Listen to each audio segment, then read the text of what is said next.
الشیطان الرجیم بسم اللہ الرحمن الرحیم وَأَنْكِحُوا الْأَيَامَ مِنْكُمْ وَالصَّالِحِينَ مِنْ عِبَادِكُمْ وَإِمَائِكُمْ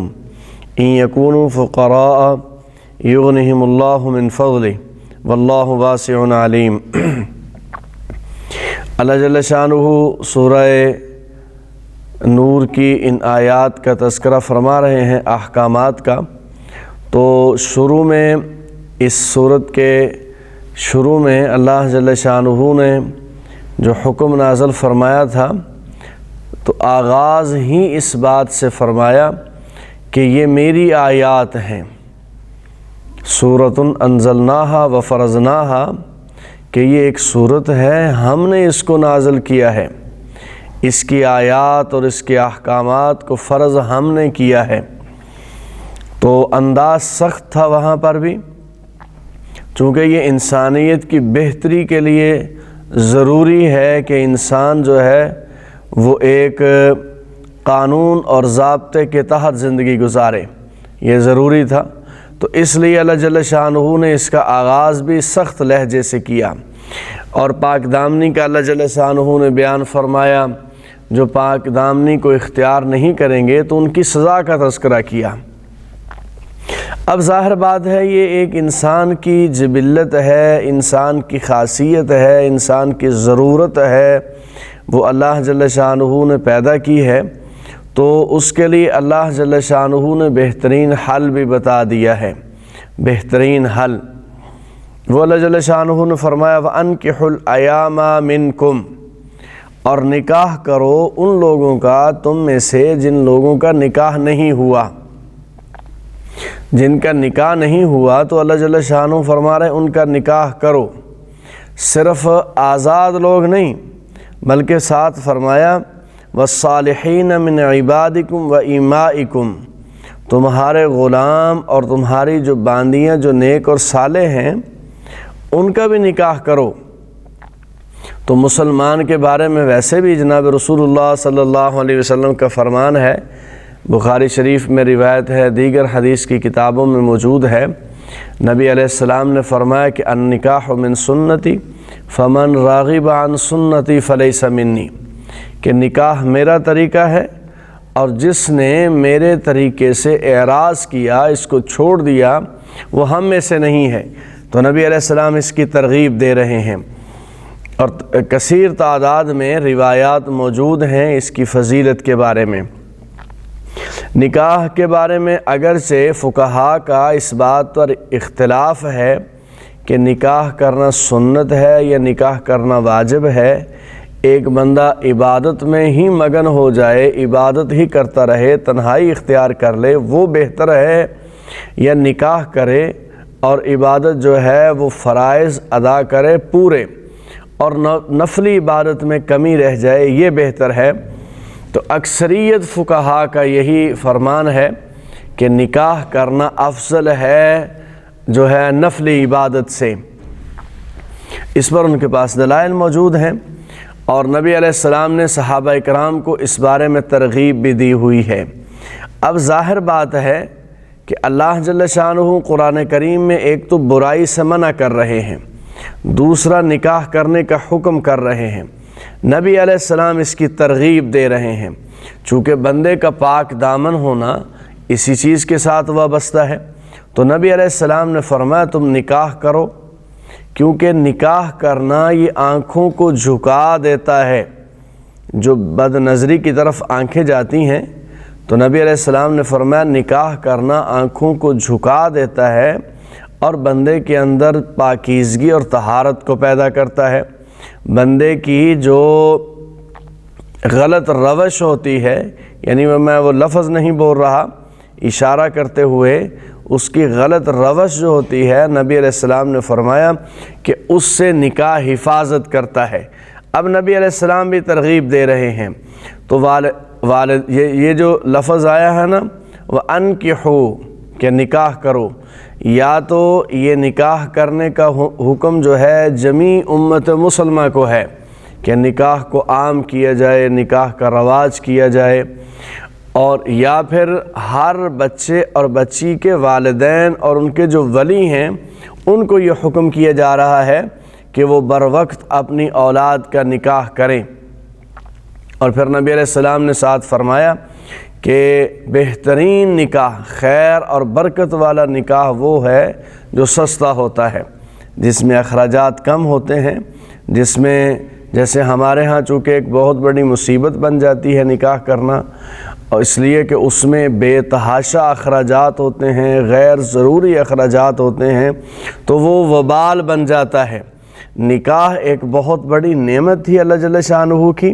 لیکن لوگوں نے اس میں خرافات کو ڈال کر اس کو مصیبت کے ضمن میں لے آئے ہیں۔ اس میں 2-3 باتیں اور بھی یاد رکھیں۔ یہ نکاح اللہ جل شانہ کی کتنی بڑی نعمت ہے کہ جناب رسول اللہ صلی اللہ علیہ وسلم نے فرمایا کہ جو انبیاء علیہ السلام کی سنتیں ہیں، انبیاء علیہ السلام کی زندگی کے خوبصورت جو طریقے ہیں،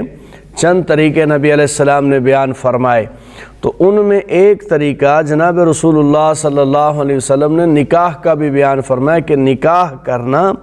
یہ انبیاء علیہ السلام کا طریقہ ہے۔ اور بھی چند چیزیں بیان کی ہیں، اختصار کی وجہ سے میں بیان نہیں کر رہا، اور نبی علیہ السلام بھی ترغیب دے رہے ہیں۔ بخاری شریف کی روایت ہے، سعید ابن جبیر رحمۃ اللہ علیہ بہت بڑے محدث، عالم اور فقیہ گزرے ہیں، تو یہ حضرت عبداللہ ابن عباس رضی اللہ تعالیٰ عنہما کے شاگرد ہیں۔ تو حضرت عبداللہ ابن عباس رضی اللہ تعالیٰ عنہما نے ان سے پوچھا کہ آپ نے نکاح کر لیا ہے؟ تو انہوں نے عرض کیا کہ میں نے ابھی تک نکاح نہیں کیا، شادی نہیں کی۔ تو آگے سے انہوں نے حدیث بیان کی اور اس میں فرمایا، اس کے 2 ترجمے کیے جاتے ہیں اس حدیث کے، کہ نبی علیہ السلام نے فرمایا جو تم میں سے سب سے بہترین ہے، یعنی نبی علیہ السلام کا اپنی طرف اشارہ تھا کہ جو تم میں سے سب سے بہترین ہے اس کے سب سے زیادہ نکاح ہیں۔ یا اس حدیث کا دوسرا ترجمہ یہ کیا جاتا ہے کہ تم میں سے بہترین فرد وہ ہے جس کے زیادہ نکاح ہوں، چونکہ یہ پاک دامنی کی جانب لے کر جا رہے ہیں، پاکیزگی اور طہارت کی جانب لے کر جا رہے ہیں۔ اور ابن ماجہ کی ایک روایت ہے، اگرچہ اس پر انہوں نے ضعیف کا حکم لگایا ہے، سند کے اعتبار سے کمزور ہے، لیکن بہرحال چونکہ یہ مطابقت رکھتی ہے قرآن کریم کے حکم کے ساتھ، تو اگرچہ سند کمزور ہو لیکن مضمون کے اعتبار سے بہرحال وہ درست ہے کہ اس میں حدیث ہے، نبی علیہ السلام نے فرمایا کہ نکاح کرو، اس لیے کہ جو بندہ چاہتا ہے کل قیامت کے دن اللہ جل شانہ سے اس حال میں اس کی ملاقات ہو کہ وہ پاکیزہ ہو، وہ طیب اور طاہر بندہ ہو، تو اس بندے کو چاہیے کہ وہ نکاح کرے۔ ہمارے معاشرے میں چونکہ یورپ کی تقلید کا ایک سلسلہ چل نکلا ہے، تو آپ نے دیکھا ہوگا کہ لوگ جو ہیں کثرت سے شادی کا مذاق اڑا رہے ہوتے ہیں کہ شادی کرنے سے بیوی کی ماتحتی آ جاتی ہے، بیوی کی غلامی آ جاتی ہے، یہ ہے وہ ہے، شادی کرنے سے بندہ پھنس جاتا ہے۔ اس طرح کے جو واحیات قسم کے جملے مسلمان بول رہے ہوتے ہیں، کم از کم ایک مسلمان کی شان شان نہیں ہیں کہ جو مسلمان شادی کے بارے میں جملے بولے اور غلط بولے اور مذاق اڑائے، تو اگرچہ وہ شادی کر بھی رہے ہوتے ہیں لیکن وہ کہتے ہیں کہ کر لی تو پھنس جائیں گے، یہ ہو جائے گا، وہ ہو جائے گا۔ یہ انتہائی نامناسب اور بیہودہ الفاظ ہوتے ہیں جو مسلمان جملے بولتے ہیں، تو وہ اپنی اس اللہ جل شانہ کی دی ہوئی نعمت کی ناقدری کر رہے ہوتے ہیں جو کلمے کی صورت میں اللہ جل شانہ نے ان کو عطا فرمائی ہے۔ تو یہ ان لوگوں سے متاثر ہوتے ہیں۔ یورپ میں نہیں ہے کلچر شادی کا، اس کو وہ معیوب سمجھتے ہیں، اس سے سمجھتے ہیں کہ شاید وہ جکڑ لیے جائیں گے، حالانکہ نبی علیہ السلام نے فرمایا، ابو بکر صدیق رضی اللہ تعالیٰ عنہ کا ایک فرمان تفسیر ابن کثیر میں ہے، وہ فرماتے ہیں کہ نکاح کرو، نکاح کے ذریعے سے اللہ جل شانہ سے رزق حاصل کرو، یعنی نکاح مستقر روزی کا دروازہ۔ آگے اس آیت میں بھی اللہ جل شانہ یہ فرما رہے ہیں، حضرت عبداللہ ابن مسعود رضی اللہ تعالیٰ کا یہ فرمان جو ہے یہ بھی تفسیر ابن کثیر میں اسی آیت کے ضمن میں موجود ہے۔ انہوں نے بھی اس طرح کے الفاظ فرمائے ہیں کہ نکاح کرنے سے اللہ جل شانہ رزق کو بڑھا دیتے ہیں۔ تو نکاح کرنے سے اللہ جل شانہ قرآن کریم میں وعدہ فرما رہے ہوں، اور نبی علیہ السلام فرما رہے ہوں کہ تمہیں پاک دامنی ملے گی، اس سے تمہیں پاکیزگی اور طہارت ملے گی۔ اور ایک حدیث میں نبی علیہ السلام نے فرمایا کہ جو بندہ نکاح کرتا ہے اس کا نصف ایمان مکمل ہو جاتا ہے، اور باقی جو نصف ہے اس کے معاملے میں اس بندے کو چاہیے کہ وہ اللہ سے ڈرتا رہے۔ بہرحال اللہ جل شانہ بھی یہاں یہی حکم فرما رہے ہیں وَأَنْكِحُوا الْأَيَامَ مِنْكُمْ۔ اس میں دو چار باتیں اور ذہن میں رکھیں کہ جو نکاح ہوتا ہے یہ ظاہر بات ہے والدین کے ذمے ہے، بچے کے بالغ ہونے کے بعد، بچی کے بالغ ہونے کے بعد۔ اور جو بندہ صاحب ثروت ہے، جیسے نبی علیہ السلام نے فرمایا کہ اے نوجوانوں کی جماعت، تم میں سے جو نکاح کرنے کی طاقت رکھتا ہے، یعنی اس کے پاس اسباب موجود ہیں، تو اس کو چاہیے کہ وہ ضرور نکاح کرے، اور جو طاقت نہیں رکھتا، یعنی اس کے پاس اسباب نہیں ہیں، یا گھر نہیں ہے، یا حق مہر نہیں ہے، تو پھر نبی علیہ السلام نے فرمایا اس کو چاہیے کہ وہ اپنی پاکیزگی، اپنی طہارت، اپنی عزت اور ناموس کی حفاظت کرنے کے لیے کثرت سے روزے رکھے، چونکہ کثرت سے روزے رکھنا جسم میں ضعف اور کمزوری کو پیدا کرے گا، اور شہوت کا جو غلبہ ہوگا وہ دور ہو جائے گا، بندے کی اپنی عزت، ناموس، بندے کی جو ہے پاک دامنی وہ محفوظ رہے گی۔ یہ جناب رسول اللہ صلی اللہ علیہ وسلم نے طریقہ اپنی امت کو سکھلایا ہے۔ لیکن آج کے زمانے میں جب بے حیائی کا، فحاشی کا ایک سیلاب چل رہا ہے، اور بچے ابھی کم عمر کے ہی ہوتے ہیں کہ وہ ایسی حرکات و سکنات ان سے جو ہے صادر ہونا شروع ہو جاتی ہیں جن کی عمر ابھی تک وہاں نہیں پہنچی ہوتی کہ ان کی شادی کی جائے۔ تو ظاہر بات ہے کہ اس عمر میں تو شادی ماں باپ کے ذمہ نہیں ہوگی، کہ عمر بہت کم ہے، لیکن اس نے جو ہے فحاشی اور عریانی کے اس سیلاب میں ڈوب کر جو ہے اپنے بہت ساری چیزیں اس کی زبان پر جاری ہو گئی ہیں۔ تو اب یہاں ماں باپ کے ذمہ یہ تو نہیں ہوگا کہ اس کی شادی کرو، لیکن یہ ذمہ بہرحال ہوگا کہ ان کو فحاشی سے روکا جائے، بری صحبت سے روکا جائے، بری چیزوں کے دیکھنے سے روکا جائے، تاکہ یہ طوفان جو ہے اس کی یعنی ایسی یہ جو ہے ایک مصیبت ہے کہ بندے کی شادی کی عمر تک پہنچنے سے کئی سال پہلے اسے اس طرح کی گفتگو کا، اس طرح کی چیزوں کا ادراک ہو جاتا ہے، اور جب شادی کی عمر کو وہ پہنچتا ہے تو وہ شادی کے قابل نہیں ہوتا۔ وہ اپنی جو ہے اللہ جل شانہ کا دیا ہوا بے مثال تحفہ، جو شباب ہے وہ رب العالمین کا بڑا بے مثال جو ہے وہ نایاب تحفہ ہے، اس تحفے کو اپنی عمر کے پورا ہونے سے پہلے یعنی بلوغت تک پہنچنے سے پہلے، شباب تک پہنچنے سے پہلے وہ ضائع کر لیتا ہے۔ جب ظاہر بات ہے اس طرح کی چیز جب ضائع ہو جائے گی تو اس کا بسا اوقات تدارک بھی ممکن نہیں ہوتا۔ تو اس پر ان پر کڑی نظر رکھنا، ان کی حفاظت کرنا، یہ بہرحال ماں باپ کے ذمے ہے۔ تو اللہ جل شانہ فرماتے ہیں وَأَنْكِحُوا الْأَيَامَ، اور تم نکاح کرو ان لوگوں کا، اپنے میں سے ان لوگوں کا جن کا نکاح نہیں ہوا۔ بس یہاں ایامہ سے مرد بھی مراد ہیں، عورتیں بھی مراد ہیں، یہ بے نکاح لوگوں کا نکاح کرو۔ صحابہ کرام میں آپ دیکھیں کثرت سے نکاح تھے، صحابیات میں کثرت سے جو ہے وہ کوئی صحابی ایسا نہیں نظر آتا جو اس حال میں دنیا چھوڑ رہا ہو کہ اس کا نکاح نہ ہو، اس کے نکاح میں کوئی خاتون نہ ہو۔ اور اسی طریقے کے ساتھ بے شمار صحابیات ایسی ہیں جنہوں نے اس حال میں دنیا نہیں چھوڑی کہ ان کا کسی سے نکاح نہ ہو، بیوہ ہونے کے بعد بھی ان کا نکاح کرنا چاہیے۔ یہ بھی ہمارے معاشرے کی ایک بہت بڑی جو ہے کمزوری ہے، ہمارے معاشرے کی خاص کر۔ لوگ جوانوں کو رو رہے ہیں، نوجوانوں کو رو رہے ہیں، کنواروں کو رو رہے ہیں، وہاں بھی مسئلے پیدا ہو رہے ہیں، لیکن جو اللہ جل شانہ کی جانب سے صحت یاب ہوتے ہیں، صحت مند اور تندرست ہوتے ہیں، بہت ساری بیوہ عورتیں ہو جاتی ہیں، لیکن نکاح ثانی کی طرف کوئی رغبت نہیں ہوتی، میرے ایک دوست ایک بار مجھے ملے تو کہا کہ میں کچھ بیوہ خواتین کے لیے کچھ راشن کا انتظام کرنا چاہتا ہوں۔ تو میں نے کہا یہ اچھی بات ہے، ثواب کا کام ہے، اس میں کوئی شک نہیں ہے،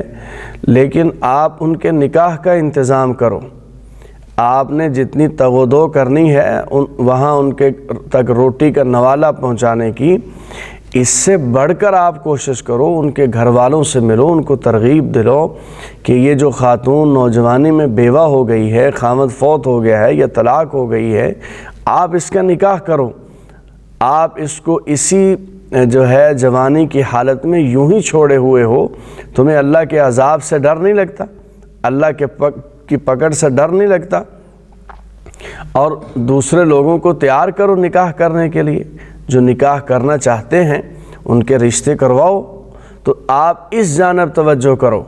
تو آگے سے کہنا کہ یہ مشکل کام ہے، راشن لگا دینا یہ آسان کام ہے، لیکن بہرحال اس جانب توجہ ہونی چاہیے کہ جو خواتین بیوہ ہو جائیں ان کے نکاح ضرور کرنے چاہیے، انہیں بھی ترغیب دینی چاہیے،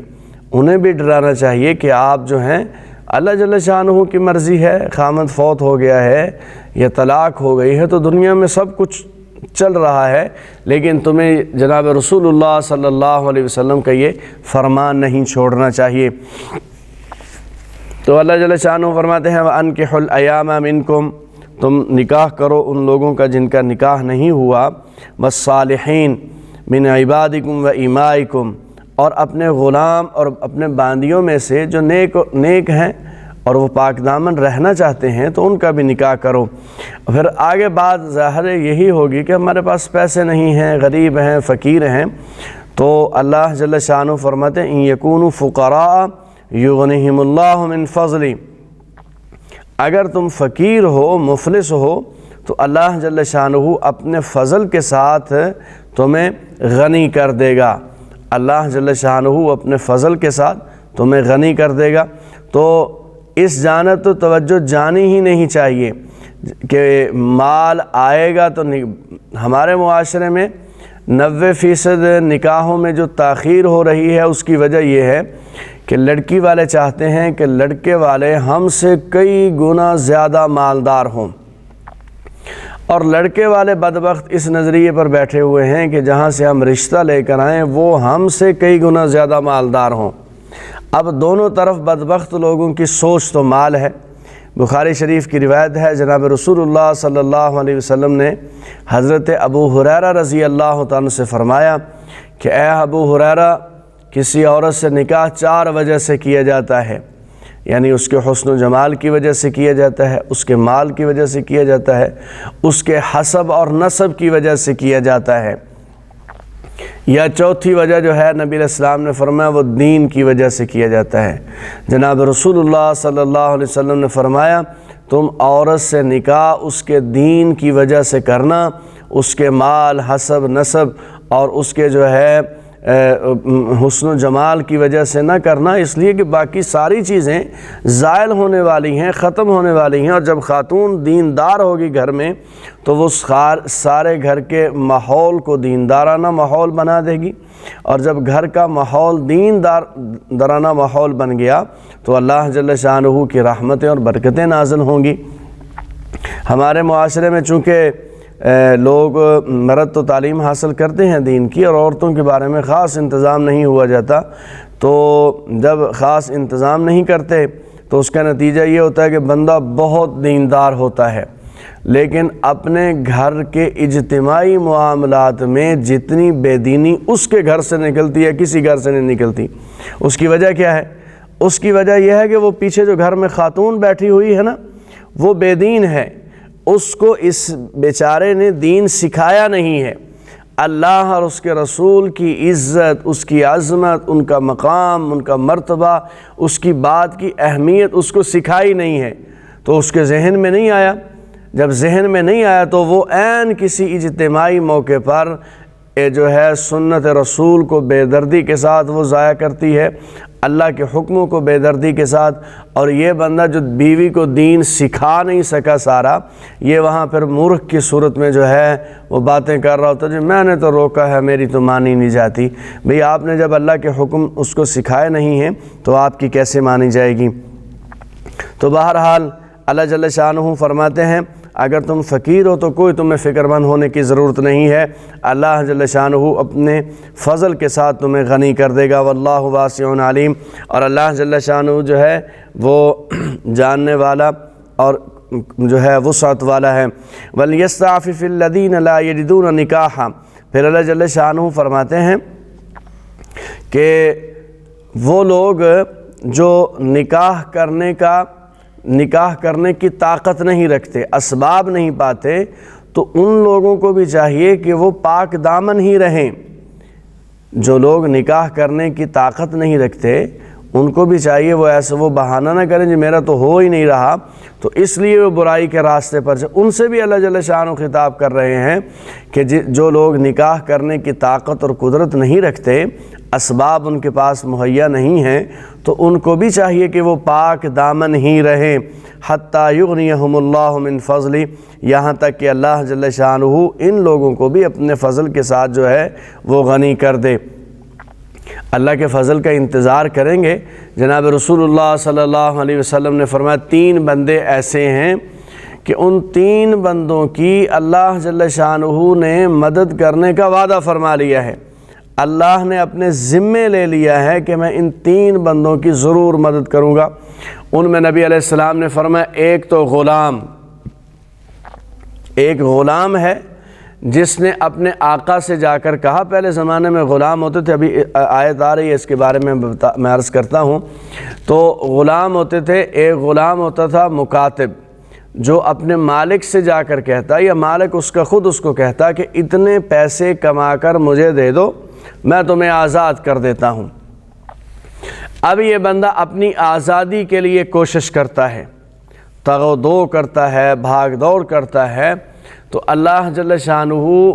اس بندے کی مدد کا وعدہ کیے ہوئے ہیں کہ اس کی ضرور رب العالمین مدد فرمائیں گے۔ اور ایک وہ بندہ نبی علیہ السلام نے فرمایا کہ جس کا نکاح نہ ہوا ہو اور وہ پاک دامن رہنے کا ارادہ رکھتا ہو کہ ہمیشہ پاک دامن رہے گا، پاکیزہ رہے گا، اس کی آنکھیں جو ہیں وہ جھکی ہوئی رہیں گی۔ ہمارے معاشرے میں جو بد نظری کی نگاہیں اٹھ رہی ہوتی ہیں تو اس کی وجہ نکاح کا نہ ہونا ہے۔ جن لوگوں میں خرافات پائی جا رہی ہیں وہ نکاح نہیں کیا ہوا، اسی لیے وہ راستوں میں بیٹھ کر چلتے پھرتے لوگوں کی جو ہے بیٹیوں کی جانب ان کی نگاہیں اٹھتی ہیں، غلط نظریں اٹھتی ہیں۔ اسی نظر کے جھکانے کے احکامات پچھلی آیت میں گزرے ہیں کہ نظروں کو جھکا کر رکھو، اور حدیث میں بتایا جا رہا ہے کہ نظریں جھکانے کے لیے جو سب سے پاکیزہ طریقہ ہے وہ نکاح کرنے کا ہی ہے۔ اور اگر جو ہے بندہ نکاح کیے ہوئے ہے تب بھی نظروں میں کمزوری ہے، تب بھی بندہ جو ہے غلط نظر اٹھا رہا ہے تو اور نکاح کرے۔ جس وقت دوسری ہو گئی تو انشاءاللہ نظر اس کی گھر کی جانب ہی نہیں اٹھے گی، پھر تسلی پوری ہو جائے گی۔ تو بہرحال نظریں جھکانے کا ہی اللہ جل شانہ حکم دے رہے ہیں، اور اللہ جل شانہ فرماتے کہ اس بندے کو اللہ جل شانہ اس کی مدد کرے گا، اس بندے کی جو اپنی نگاہوں کی حفاظت کے لیے، اپنی پاک دامنی کے لیے نکاح کرنے کا ارادہ رکھتا ہے لیکن اس کے پاس نکاح کے وسائل نہیں ہیں۔ تو نبی علیہ السلام نے فرمایا اللہ جل شانہ اس بندے کے ساتھ بھی وعدہ کیے ہوئے ہے کہ اس جو ہے فقر کو اللہ جل شانہ غنا میں تبدیل فرما دیں گے، اس کی مدد کا اللہ جل شانہ نے ذمہ اٹھایا ہوا ہے۔ تو یہاں اللہ جل شانہ فرماتے ہیں کہ اگر تم نکاح کا سامان نہیں پاتے، نکاح کے اسباب نہیں پاتے، تو تب بھی تمہیں پاک دامن رہنا چاہیے یہاں تک کہ اللہ جل شانہ اپنے فضل کے ساتھ تمہیں غنی کر دے۔ ایک صحابی ہیں،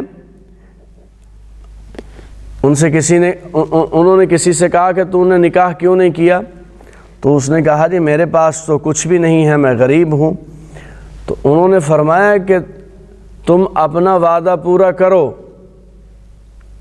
تم اپنا وعدہ پورا کرو کہ اللہ جل شانہ تم سے فرما رہے ہیں کہ تم نکاح کرو، جب تم وعدہ پورا کرو گے تو اللہ جل شانہ اپنا وعدہ پورا کریں گے۔ تمہارے ساتھ جو وعدہ کیا گیا ہے وہ یہ ہے کہ تم نکاح کرو، پاک دامنی اختیار کرو، ہم تمہیں غنی کر دیں گے، ہم تمہیں مالدار کر دیں گے، تو تم نکاح تو کرو نا، تم تو اپنی ذمہ داری پوری کرو، رب العالمین اپنا وعدہ پورا کرے گا۔ والذین یبتغون الکتاب مما ملکت ایمانکم فکاتبوہم ان علمتم فیہم خیرا۔ یہاں اللہ جل شانہ ایک اور حکم بیان کر رہے ہیں۔ پہلے زمانے میں غلام ہوتے تھے، تو جو غلاموں کا مسئلہ ہے یہ آج کے زمانے میں تو غلام ختم ہو گئے ہیں، اس لیے جب غلام موجود نہیں ہیں، باندیاں موجود نہیں ہیں، تو یہ مسئلہ جو ہے سمجھنا ذرا مشکل ہے۔ تو اس کی چند ایک گزارشات میں عرض کر دیتا ہوں، بات سمجھنی آسان ہو جائے گی۔ پہلے زمانے میں غلام اور باندیاں ہوتی تھی، جنگ ہوتی تھی، تو جنگ کے دوران جو لوگ لڑنے کے لیے آتے تھے، مرد ہوتے تھے، جنگ میں جن کو فتح ہو جاتی تھی، شکست خوردہ لشکر کے مردوں کو، ہر کسی کو نہیں، صرف وہ جو ان کے لڑنے کے لیے آتے تھے، تو مردوں کو پکڑ کر غلام، اور وہ جو عورتیں لڑنے کے لیے آتی تھیں ان کو باندیاں بنا لیا کرتے تھے۔ پھر جو لشکر کا امیر ہوتا تھا وہ ان غلام اور باندیوں کو دیگر جو لشکر کے لڑنے والے مجاہدین ہوتے تھے ان میں تقسیم کر دیا جاتا تھا۔ تو ایسا کرتا تھا، جو لشکر کا امیر ہوتا تھا وہ ایک غلام کے دائیں ہاتھ کو پکڑتا اور ایک مجاہد کے دائیں ہاتھ میں تھما دیتا۔ اسی لیے قرآن کریم نے بیان کیا ہے ما ملکت ایمانکم، جو تمہارے دائیں ہاتھ کی ملکیت ہے۔ دائیں ہاتھ سے امیر نے پکڑا، دائیں ہاتھ میں تھما دیا، تو اس کو دائیں ہاتھ کی ملکیت مراد اس سے غلام اور باندی ہے۔ لیکن پھر اسلام نے ایک ایسا طریقہ کار اختیار کیا کہ تدریجاً آہستہ آہستہ آہستہ آہستہ یہ وہ غلامی کا نظام ختم ہو گیا۔ اسلام نے اس کو یکدم نہیں ختم کیا بلکہ تدریجاً۔ ایک تو قرآن کریم نے بڑی ترغیب دی غلام آزاد کرنے کی، جیسے فک رقبہ، اللہ جل شانہ نے فرمایا مجھ سے بچاؤ کے لیے کوئی طریقہ کار اختیار کرو، کوئی مورچہ بناؤ، کوئی گھاٹی میں داخل ہو جاؤ میرے عذاب سے بچنے کے لیے۔ اور وہ کیا ہے؟ عقبہ کیا ہے؟ اللہ جل شانہ نے فرمایا کہ وہ گردنوں کو آزاد کرنا ہے، غلاموں اور باندیوں کو آزاد کرنا ہے۔ قرآن کریم میں بڑی ترغیب تھی، نبی علیہ السلام نے بڑی ترغیب دی۔ پھر کچھ ایسے کام تھے جن کے ہو جانے پر بطور سزا کے قرآن کریم نے وہاں غلاموں کی آزادی کا حکم دیا۔ جیسے اگر کسی بندے نے جو ہے قسم اٹھا لی اور قسم کو توڑ دیا، تو قسم کے کفارے میں ایک چیز یہ بھی تھی کہ غلام آزاد کرو۔ اگرچہ دو چیزیں اور بھی ہیں، لیکن ان تین چیزوں میں سے آپشن کے طور پر ایک غلام کا بھی تذکرہ کیا۔ بہت سارے احکامات ہیں، زہار کا مسئلہ ہے، قتل ہیں، اور قتل کی ایک قسم ہے جہاں غلام آزاد کرنے کا جو ہے اللہ جل شانہ نے حکم دیا ہوا ہے۔ صحابہ کرام نے پھر غلام بڑے آزاد کیے۔ حضرت عثمان ابن عفان رضی اللہ تعالیٰ عنہ ہر جمعے کو ایک غلام آزاد فرمایا کرتے تھے،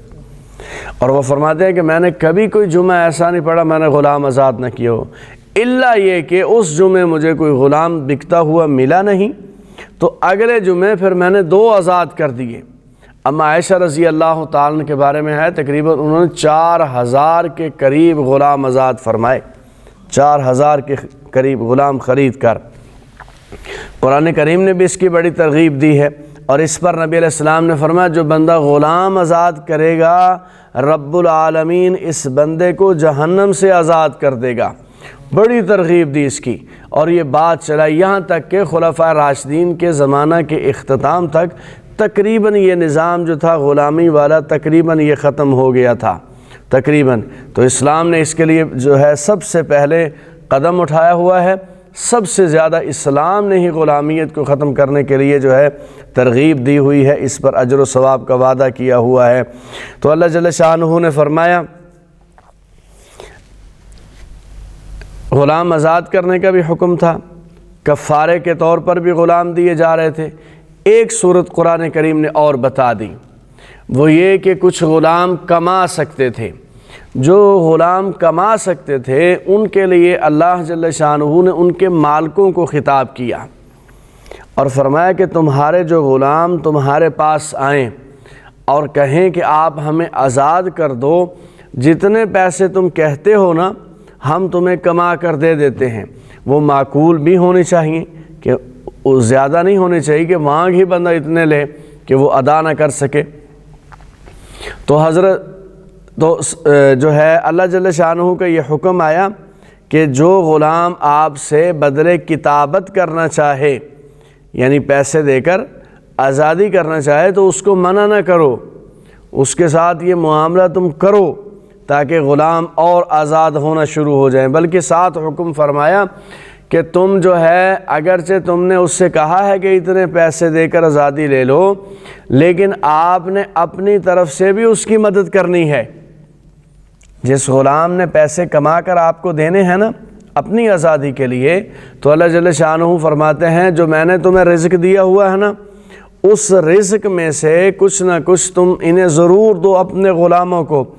تاکہ تمہارے دیے ہوئے مال میں سے بھی یہ تم سے آزادی حاصل کریں۔ یعنی خیر کا جذبہ آپ دیکھیں، ملک فاروق اعظم رضی اللہ تعالیٰ عنہ نے ایک غلام کے ساتھ بدل کتابت کر لی، تو کچھ غلام انہوں نے ویسے آزاد کیے تھے، کچھ کے ساتھ کتابت کی ہوئی تھی۔ تو غلام آیا پہلی قسط لے کر، جو رقم طے تھی کہ 6 مہینے میں یہ سال میں ادا کرنی ہے، تو پہلی قسط لے کر آیا۔ تو فاروق اعظم رضی اللہ تعالیٰ نے فرمایا کہ تو نے یہ جو کما کر لائے ہو تم، تو دوسرے مسلمانوں کو ترغیب دی ہے کہ میرے ساتھ تعاون کرو، میں آزادی حاصل کرنا چاہتا ہوں۔ تو غلام نے کہا جی نہیں، میں بھی میرے بازو میں قوت ہے، میں کما سکتا ہوں۔ تو فاروق اعظم رضی اللہ تعالیٰ کا یہ جو فرمان ہے تفسیر ابن کثیر میں موجود ہے، انہوں نے فرمایا کہ تم ایسا ضرور کرو، تم دوسرے مسلمانوں کو بھی ترغیب دو، اس لیے کہ اللہ فرما رہے میرے دیے ہوئے مال میں سے دو۔ اگر تم نے ان کو بتایا تک نہیں، ان کو ترغیب نہ دی، تو کہیں ایسا نہ ہو جائے کہ ہم قرآن کریم کی اس آیت کی مخالفت کرنے والے بن جائیں۔ تو اللہ جل شانہ غلاموں کو ویسے آزاد کرنے کی ترغیب دے رہے ہیں، کفاروں کے طور پر جا رہے ہیں۔ جو بدلے کتابت کر رہا ہے اس کے ساتھ حکم دینے کے ضرور کرو بدلے کتابت اس کے ساتھ، اور ساتھ اللہ فرما رہے ہیں کہ اس کے ساتھ اپنی طرف سے بھی تعاون کر دو تاکہ یہ اپنی آزادی حاصل کر سکے۔ تو اللہ جل شانہ فرماتے ہیں والذین یبتغون الکتاب مما ملکت ایمانکم فکاتبوہم ان علمتم فیہم خیرا، فرمایا وہ تمہارے غلام جو تمہارے ساتھ بدلے کتابت کرنا چاہیں، فکاتبوہم تم ان کے ساتھ بدلے کتابت کرو، لیکن ایک شرط لگا دی، ان علمتم فیہم خیرا، اگر تم ان غلاموں کے آزاد ہونے میں خیر دیکھو۔ ایک ساتھی کہنے لگا جی اسلام نے تدریجاً غلامی کے نظام کو ختم کیوں کیا ہے؟ تدریجاً، آہستہ آہستہ آہستہ آہستہ، یعنی اگر خلفائے راشدین کا بھی زمانہ لگائیں آپ تو یہ تقریباً 30 سال تک ہو گئے، 30 سال تک کا زمانہ جو ہے وہ چلا گیا ہے، تو اتنا آہستہ ختم کیوں کیا ہے؟ تو میں نے کہا دیکھو صحابہ اکرام تو فرما برداری کرنے والے تھے، شراب کی حرمت کا حکم آیا تو بخاری میں روایت ہے